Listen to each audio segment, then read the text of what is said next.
This podcast is brought to you by Metagame. Find us at metagame.wtf, wiki.metagame.wtf, and follow MetaFam on Twitter at MetaFam. Metagame. It's a brain virus.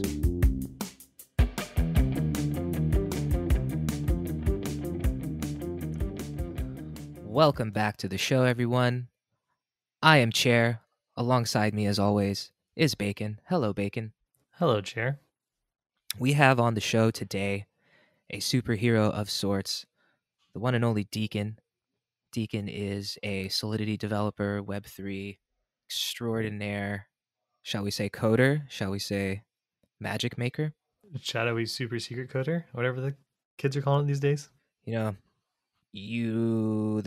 one of the definitions of a superhero is that they have an alter ego where nobody knows who they are, or like they blend in, or at least for a lot of them.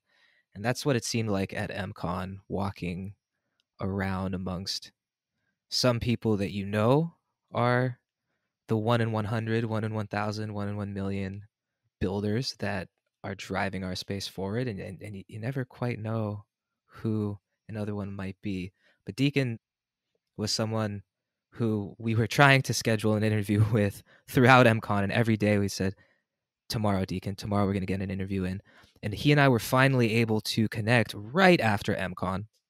So a lot of the discussion revolved around that, and also some of the things that we might be getting ready for as far as features for DAOhaus. And we really centered the conversation around what we can expect in the space moving forward, and kind of what he looks forward to seeing, and what we both sort of envision the space might provide for us in the next 2 years. So unfortunately didn't have you along for this one, Bacon. No, there was some time mix-ups and some time zone shit and some scheduling issues, and yeah, I was not along for this one. You know, it's been happening.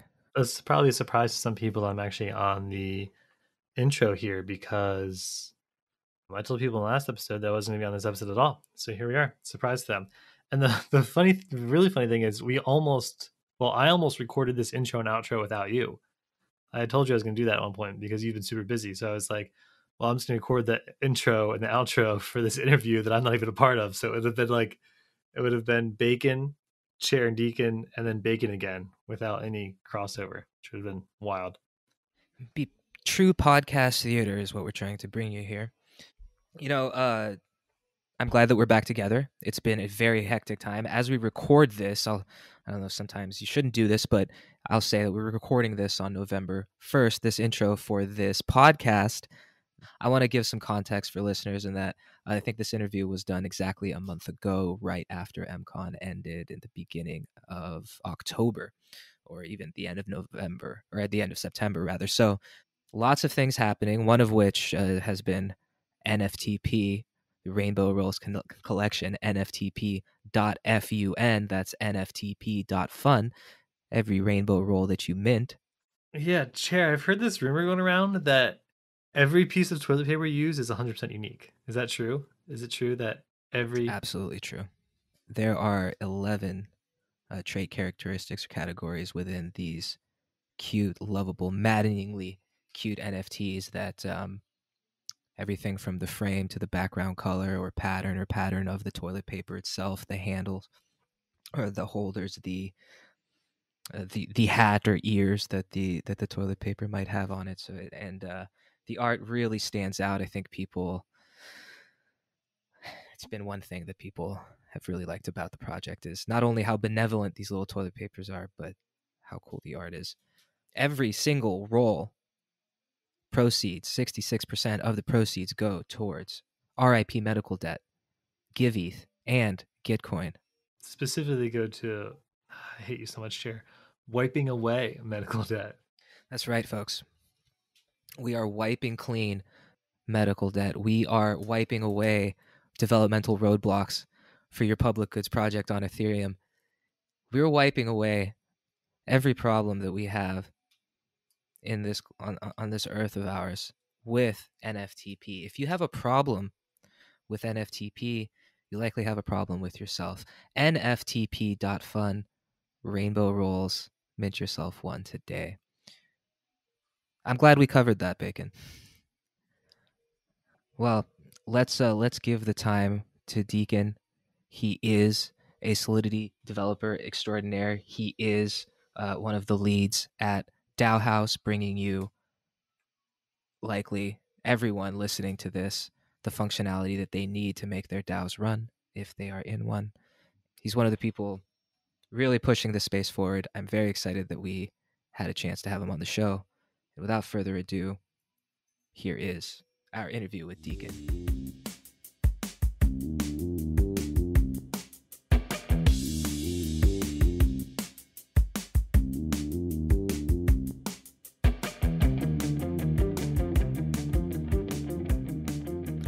Welcome back to Share What You're Making with Chair and Bacon. We are porkless at the moment, as Bacon is missing, but I am here with you with the one and only Deacon Bro. I know Deacon from the Raid Guild and Meta Cartel, and recently we met at MCON. Sorry, I stepped on you there, Deacon. How are you? Thank you for joining us. Yeah, no, I'm not. We're going vegetarian today, I guess. Yeah, and he might have been tofu bacon the whole time. Okay. We'll get clarity on that. Deacon, it was a pleasure meeting you at MCON last week. It was an incredibly hectic time for myself, as anyone who ran into me might have noticed. How was it for you? Yeah, it was super hectic too, but I really enjoyed it.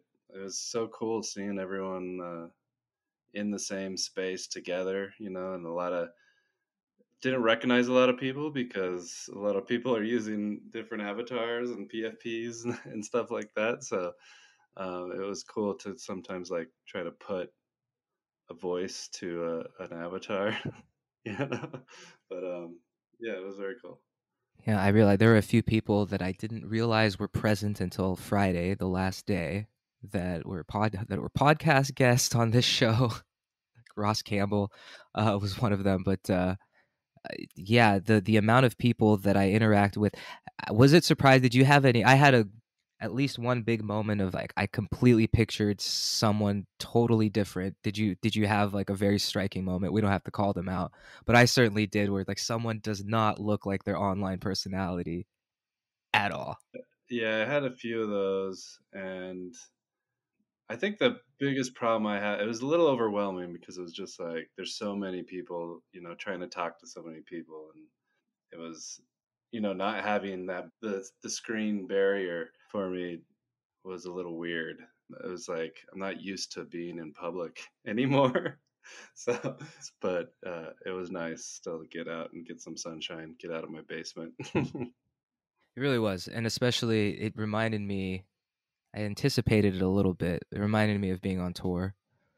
I was a roadie and a merch hawker back in the day. So it was very towards day 4 or 5, and I had come early. So it really started to feel like, okay, we know this routine. Yeah, nice. Just make sure you have your essentials. Make sure you get a shower in at some point. Somebody tweeted that there was a surprising amount. The builder to VC ratio was very skewed towards builders. And I did see and interact with a few VCs were awesome. One of them knocked me out of the poker tournament on Friday. There are even sharks at the poker table from low buy-in. No, but it was very invigorating to be around so many devs that I look up to. My journey into ETH, learning to code, learning software in general was all motivated by or spurned by the motivation to learn what's going on within Ethereum.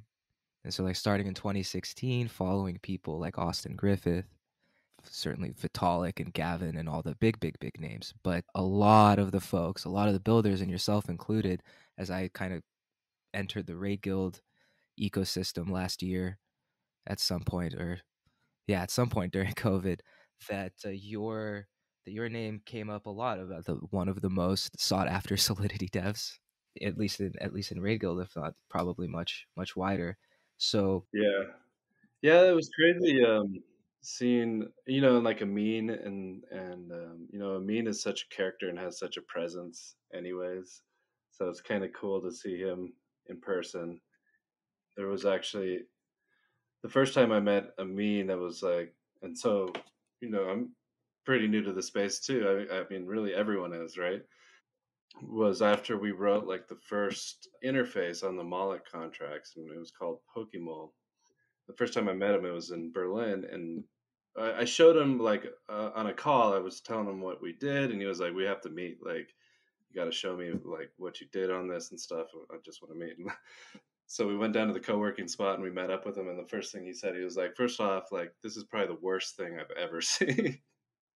And so he's a very direct person. But then he was like, "But no one has even attempted anything close to this before. So this is pretty crazy and pretty awesome. Let's sit down and we'll work on a kind of UX review and we'll talk about how things should work better." And we sat for probably 3 hours and just like talked about different things. It was really cool to get like, the guy who wrote the Moloch contracts to sit down with us and get some validation and very direct critical feedback and work through some of the things. So what we tried to do in that first contract, in that first app, we were like, we're going to try to make this the most mobile friendly thing that there is. And this was even a few years ago. There's new tech now, but back then, like having contract wallets and ephemeral kind of keys inside of a mobile app and trying to do things that way was pretty new, and also it had a lot of problems with it too, right? And like what we actually found out over time was like people really didn't want that. They don't want to like have everything abstracted away. They want to be able to interact with their MetaMask and sign a transaction. They don't want to have like, especially while being in a DAO, not they don't want to have like their account abstracted away. Mm-hmm. But yeah, so This was how many years ago? This was like 2018 time. I'm kind of yeah, this was 2018. really Status Wallet was out at that time. Who else was doing anything at that time, mobile wise? Yeah, there was yeah, Argent might have just been coming out. So like what we were working with the abridged guys, and it was so that idea is more like every app would have its own wallet. It would be kind of ephemeral, and it would be in the app. You would never know anything about your key. You see things like this still with like the burner wallets and stuff. You still end up with issues, with like local storage. We had a problem with, so one of the first DAOs we did was this Yang DAO. And so there was a lot of kind of normie kind of folks that were joining in and aping in with 40 USDC from a Coinbase wallet. And we were storing the DAO memberships in these ephemeral keys in local storage, which local storage has a tendency of just like deleting itself every once in a while. We had a couple cases of people being like, "How do I restore this now?" And we were like, "Well, you know, we built this in a week, so we don't have that flow figured out yet. Sorry. Here's 40 die, so, or USDC. Sorry, rejoin." So yeah, there was a lot of kind of these like learning experiences with experimentation and just like doing things like that. But yeah, it was 2018. I guess. Yeah, it was in ETH Berlin. So towards like halfway through maybe August or September. How do you feel now, a few years removed now from that time, seeing where the DAO space has progressed to, the challenges that seemingly all of the real world problems are also present in DAOs, from coordination to politics to motivation and everything in between. But and I find myself asking artists with their NFT work and seeing it sort of explode where they hadn't had much success. Not, well, maybe the metaphor kind of dies a little bit, but as a dev, to see the things that you've been working on in such a burgeoning and new space a few years ago, from that moment till now, certainly a moment like MCON or a week like MCON, like talk a little bit about, you know, how you feel about the work that's been done, both personally and as a space, as a core. And like, are you invigorated? Are you still motivated as ever? Like, what do you see out there that we need to be focused on? Let's say builders should be focused on for this next 2-3 year.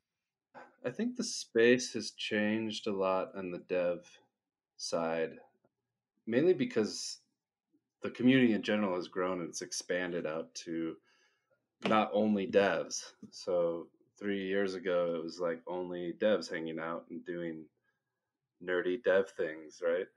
And now that we're like expanding and we're building these organizations and communities that need more than just devs. We need community people. We need artists. We need the design and UX side of things has become a lot more like upfront in your face.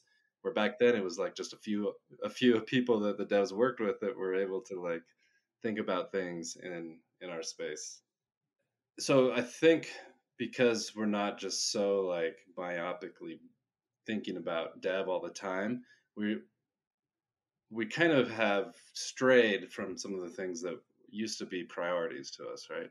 What our whole focus was on is like this decentralized tech and Web3 and like privacy and using blockchain distributed technology to do things, and as we bring in more people, we're the focus on that I think becomes less and less. So that's one thing I'm a little worried about, is that we're making too many concessions. Are we just making like Web 2.5, or are we actually like trying to get into something a little crazier? Something that pops out at me is how much less focused on security, seemingly, people are and the spotlight is shown on than when I first came around a few years, like 2016, 2017, as I really started paying attention. That it was really all about understanding that end. Yeah, I think the we had a cultural shift. Even though we're kind of this like small side subculture, but with when DeFi came out, first, DeFi was super complicated. No one got it. I don't know, a lot of things people still don't understand about it. But we've all kind of absorbed it pretty much. But during that time, there was this whole ape movement, which is cool. I mean, and it's exciting, and it gets a lot of action in the space going. But at the same time, it's like we've lost that thing of don't just trust something, you got to verify it first. Now it's like someone sends you an address and they're just like, say yeet, and you're just dump money into it, right? Or it's here, claim this function, yeet, and so there's a lot of problems with that, but it's kind of ingrained in our culture now, and yeah, so I do think that's a problem too, and we are now kind of seeing the repercussions. I think with that, with like now we're into this NFT movement, and it's like still that vibe of yeeting into everything, and there's been lots of rug pulls and Trojan kind of things. I was victim of an interesting phishing attack on OpenSea. Yeah, when you're told just to yeet, and then you like open a link and you do something ridiculous. What happened to you? So I don't think I was compromised, but or I think that address was compromised, and I had to move it, but I didn't lose any funds that I am aware of. When you get a spam NFT on OpenSea, do not interact with it other than hiding it, because if you list it for sale and that sale is accepted by the spammers, it gives them some sort of weird. So as far as I saw, I signed a transaction that listed the NFT for sale. Then OpenSea did their own thing, kind of pulled them all down. So at the moment, well, whatever. I still moved all the stuff off of that wallet. But if someone were to have accepted the listing price that I listed it for, then it gives them some weird access to your OpenSea profile where they can liquidate all of your NFTs. And this is what happened. Seems like a serious problem. This was big yesterday and the day before. Approve all function on NFTs or something like you're approving that sales contract, right? The market contract to probably interact with all your NFTs from a specific contract, and maybe even all your NFTs from all contracts to like help with UX. That sounds like it. Yeah. And a lot of people fell victim a few days ago, and I was silly enough. I mean, you think about the psychology. I've been in the space. I'm say what you want about my intelligence, but you know, It's the NFT craze. You see an NFT, we'll list it. What's the worst that could happen? Someone could buy it. Like, yeah, that is the worst. That's the absolute worst thing that could happen. So thankfully nobody, thankfully nobody did. Terrible thing. Thankfully I didn't list it for a reasonable price. But I wonder if I would have listed for like 1,000 ETH, do I get the 1,000 ETH? But I lose all my NFTs. Is it worth it? Right.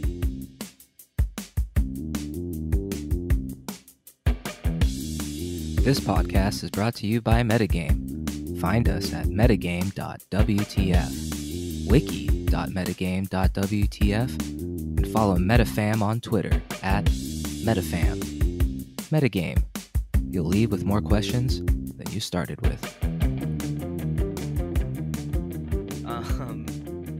We touched on a few interesting things, and now I'm wondering. So, as the ecosystem evolves, as we see less devs, or at least there's more personality types coming in, less builders, or it's not just predominantly builders now. It's all of those other elements, and we still need all of those other elements. This is what I wonder. When, like in an abstract sort of way, when do we get to a no-code Solidity contract paradigm? How far away are we from a Webflow create your own contract sort of interface? It's something that I've heard murmurs of for a while. I'm certainly not smart enough to build it, but So yeah, there's been a few people working on it. The guys at Abridged were working on something actually using the IBM no code. Also Austin has like ETH build that kind of is going in that direction, but then you kind of like put things together in that kind of drag and drop fashion. I think it's like definitely doable. It's more like you'd be taking interfaces from already deployed contracts and stitching them together into some kind of multi-call. Like what is the Fumocomo or something like that. I could see an interface like that working.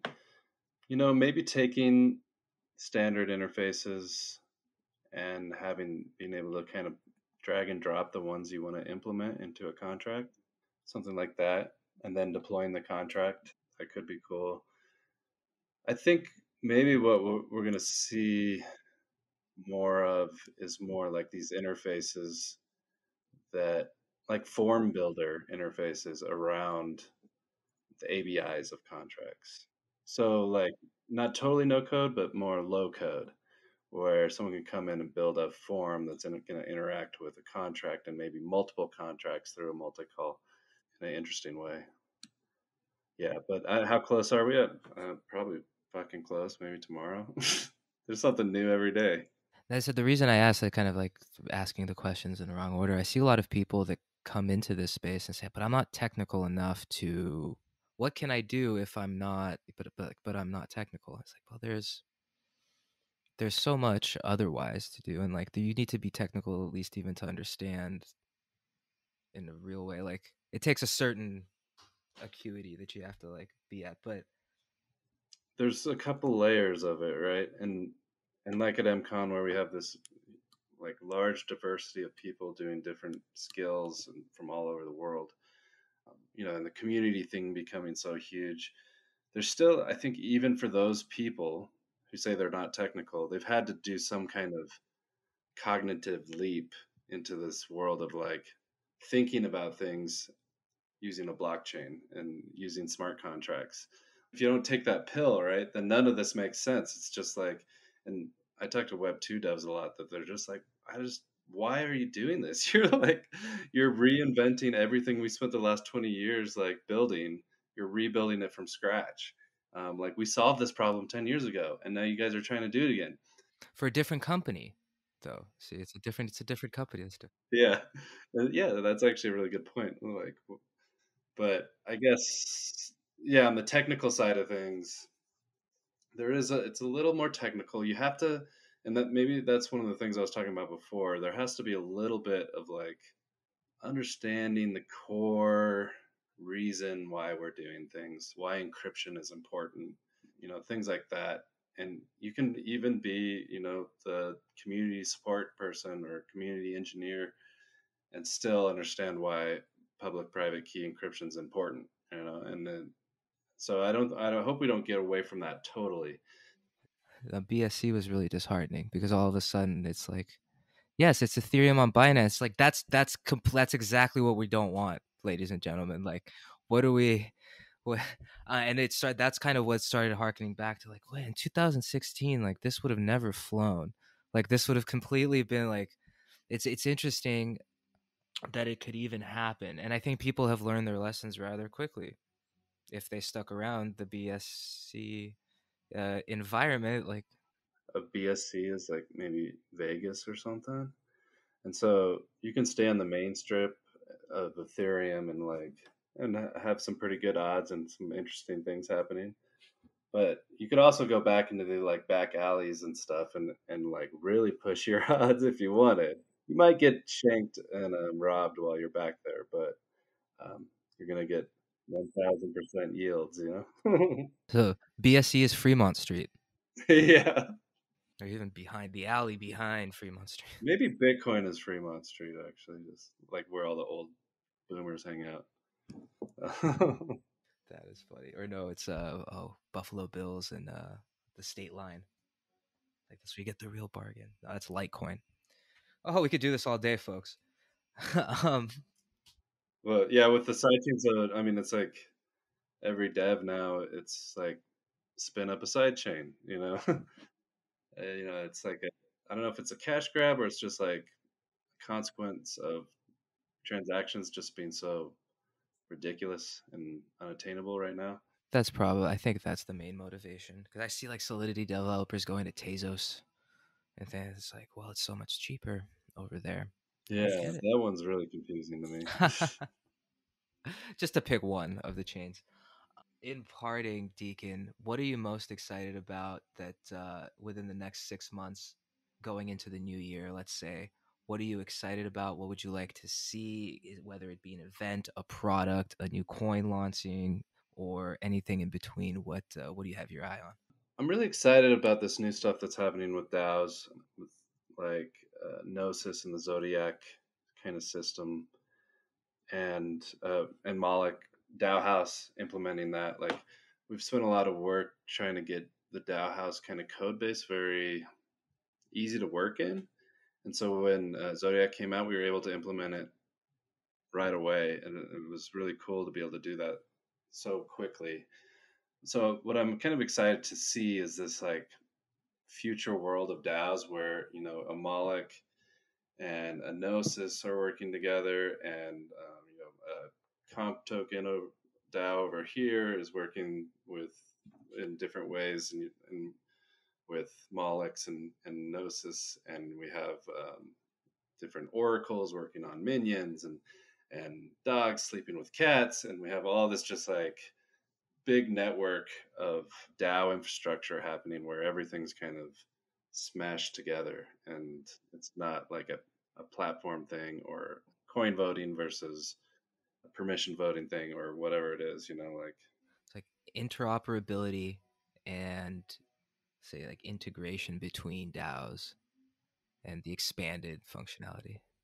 we're seeing like there's goods and bads of both things and different types of platforms, and like with token voting, I mean it has some really good things, like super easy to engage a community and get them involved, but then it has some bad things like the governance is off chain, and that's a little sketchy. You know, it's just using a server that could maybe shut down, and a lot of times it's like an executor role that's executing things for the token holders or a multi-sig of a couple people.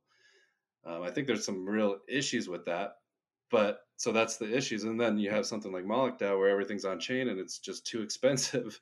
It's too expensive to use on mainnet, and you have you know a lot of this like proposal overhead, just too many proposals to do everything. So I think there's like mashups happening, or there's going to be areas where it's like, okay, this is okay to delegate some stuff to these people, you know, long as we have a DAO where the members actually have access to the treasury. able to pull away delegation or something.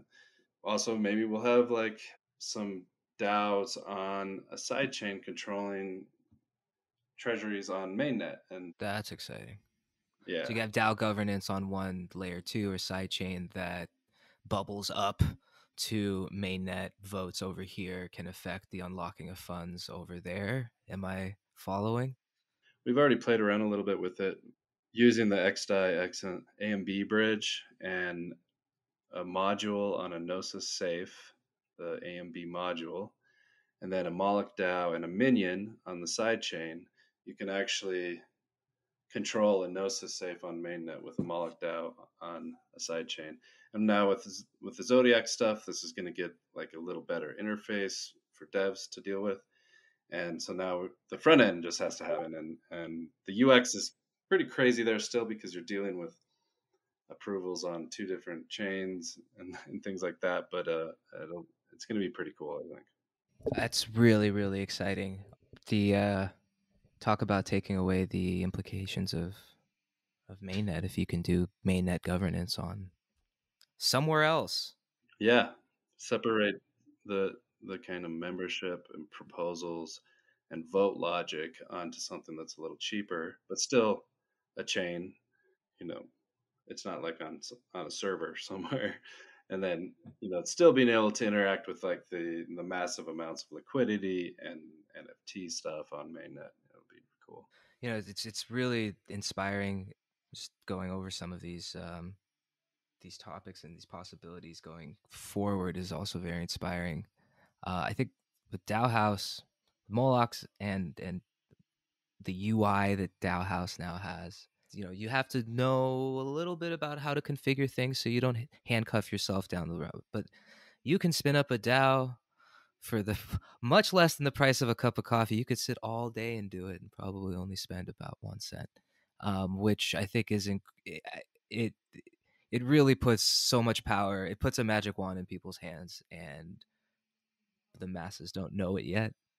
But it's so and so that work that has been done, sort of, we haven't culminated. We've only just started to see what is possible.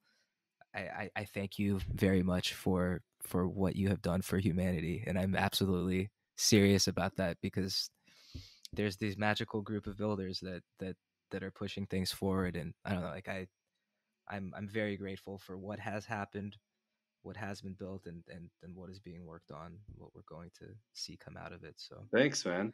thank you for coming on the show, Deacon. I hope to have you on again as things that you would want to promote or get excited about, or something happens, a big hack we need to talk about. Hopefully never. That'll never happen. Certainly not anything you're working on, but just you could be our builder resource. Thanks for having me, Chair. And yeah, it's been great working with you over the last year or Thank you so. so much. Have a wonderful week, and we will talk to you soon. All right.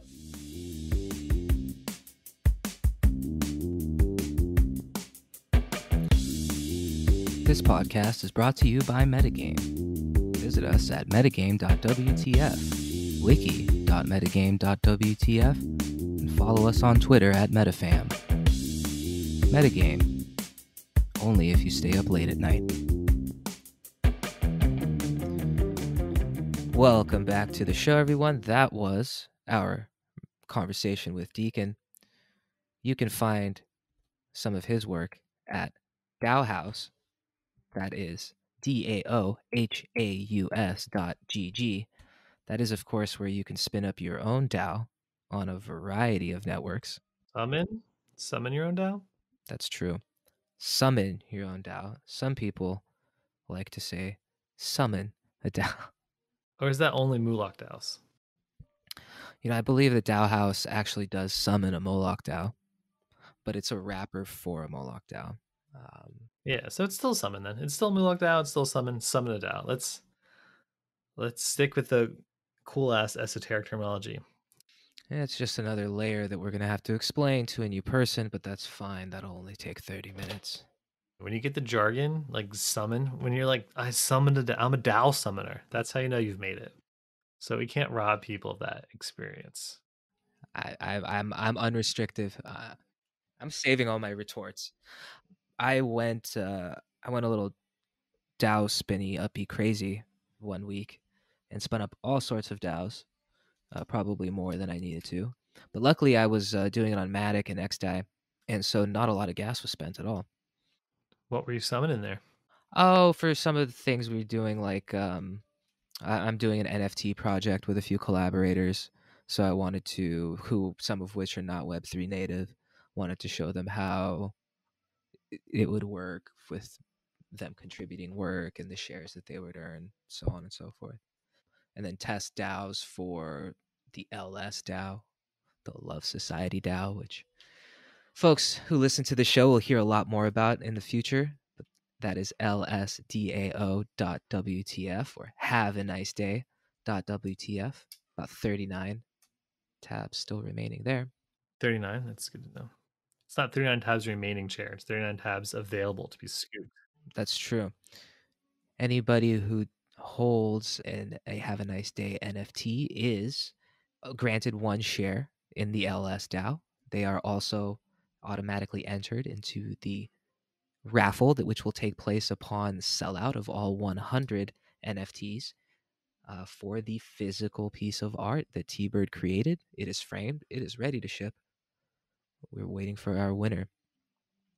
That is the launch event for the Love Society, which kicked off on 4/20/2021. Here we are. So that's another example of a DAO that I've spun up. Have you used DAOhaus yet for anything? Am I a DAO summoner? Or voted on a proposal or anything?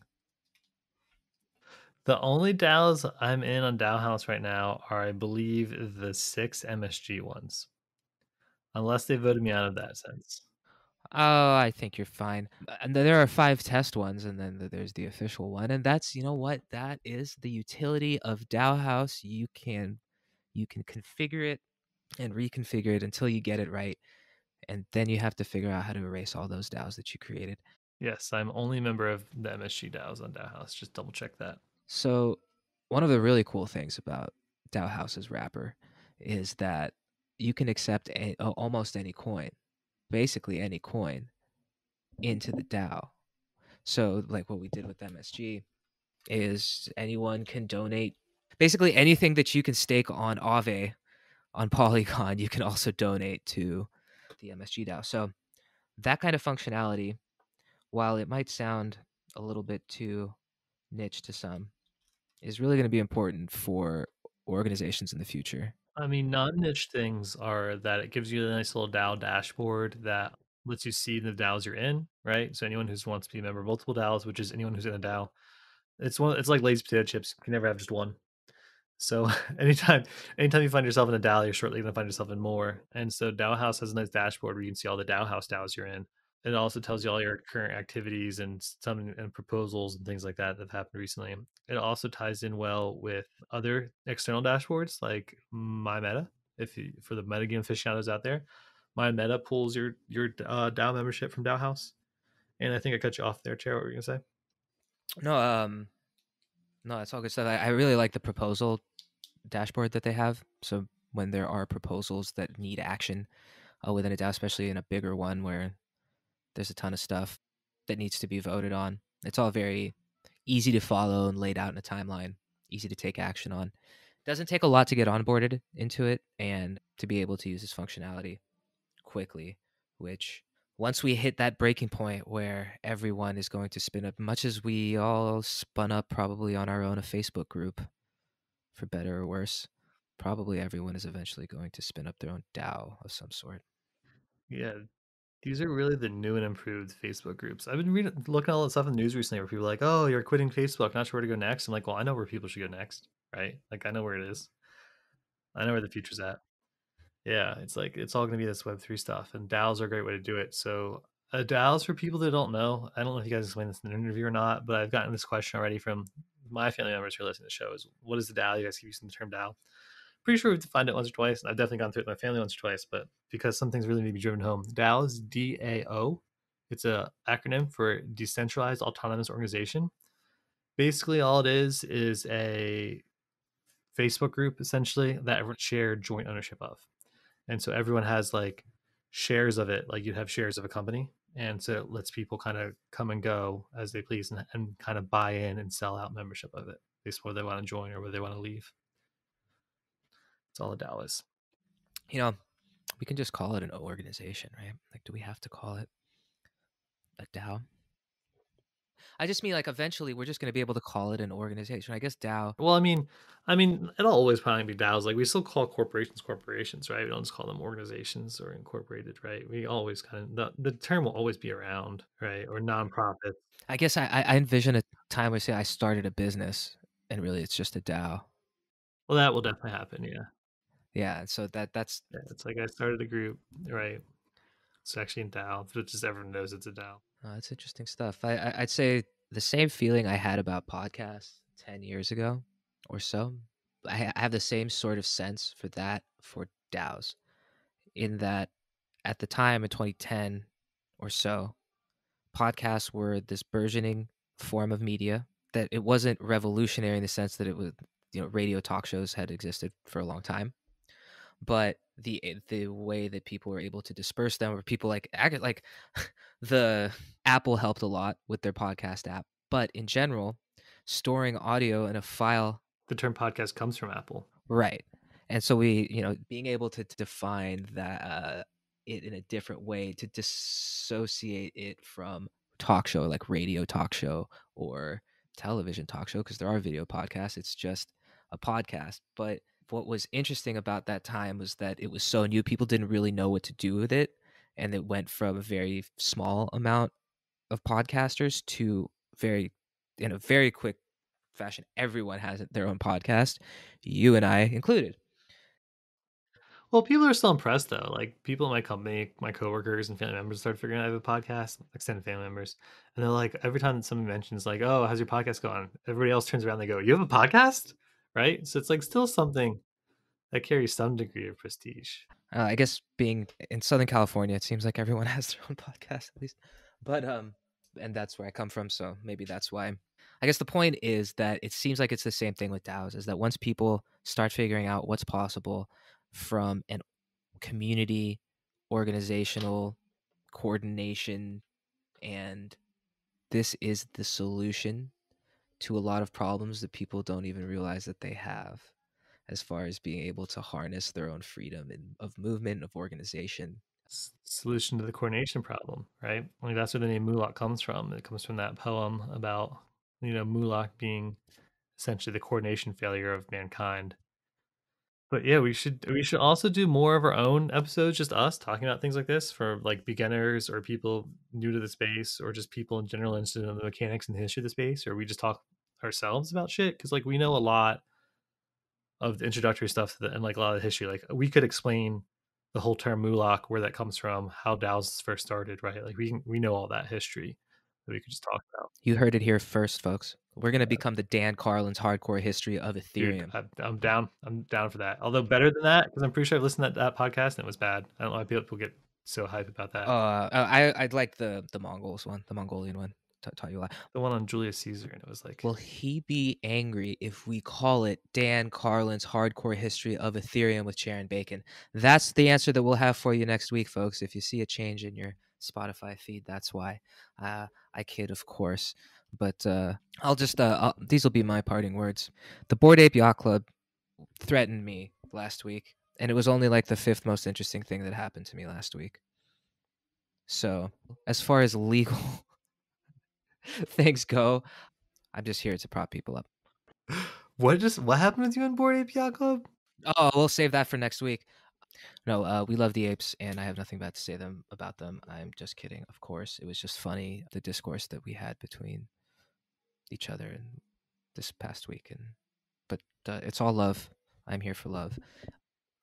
Until next time, I'm Cher. That's Bacon. Thank you very much.